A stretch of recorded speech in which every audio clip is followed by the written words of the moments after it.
Cette conférence ministérielle de la francophonie, elle a débuté ce matin aux environs de 9h. Elle prendra fin tout à l'heure à 18h30. Donc c'est très long. On discute beaucoup des enjeux à venir aussi. On tire le bilan des engagements qui avaient été pris au précédent sommet, celui d'Erevan en Arménie. Mais pour tout vous dire, j'ai rencontré avant d'être en direct avec vous Jacques Rabal, qui a été le secrétaire général de l'APF, l'Assemblée parlementaire de la francophonie. Et il me disait que, en général, on évite les sujets qui fâchent. C'est quand même très fastidieux, c'est très long. On verra si cette 43e édition déroge à la règle ou pas.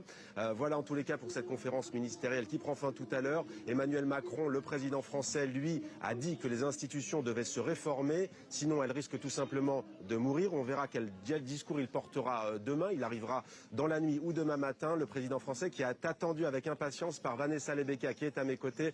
Bonjour Vanessa Lebecqa. Merci de nous accorder cette entrevue. Vous allez remettre un message à Emmanuel Macron en tant que jeune ambassadrice francophone. Quel sera ce message ? Oui, tout à fait. Je remercie le président Macron d'avoir bien voulu recevoir les JAF, jeunes ambassadeurs francophones, dont je suis une des membres. Et effectivement, c'est pour délivrer ce message d'une francophonie plus dynamique, plus moderne et qui associe davantage la société civile. Ouais, c'est le message que nous souhaitons lui moins institutionnelle et plus populaire, c'est ça? Mais c'est quoi une francophonie populaire?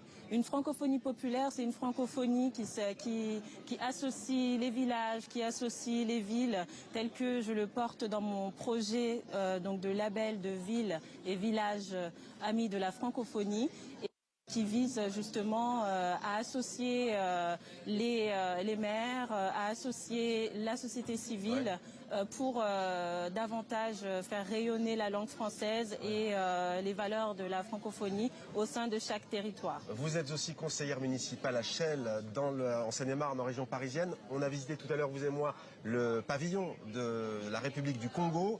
Vous êtes natif de Brazzaville, vous êtes arrivé en France à 9 ans. Le bien parler français, c'est l'un de vos chevaux de bataille également. À Brazzaville, on ne plaisante pas avec le bien parler français? Ah non, parce que pour la petite histoire, par exemple, moi à Brazzaville, dès toute petite, j'ai toujours parlé le français puisque nous avons été inscrits dans des écoles françaises et mon père, pour la petite anecdote, était très pointilleux sur le bien parler français et c'est d'ailleurs l'une des premières actions que je souhaite mettre en place avec ce label de villes et villages amis de la francophonie, c'est justement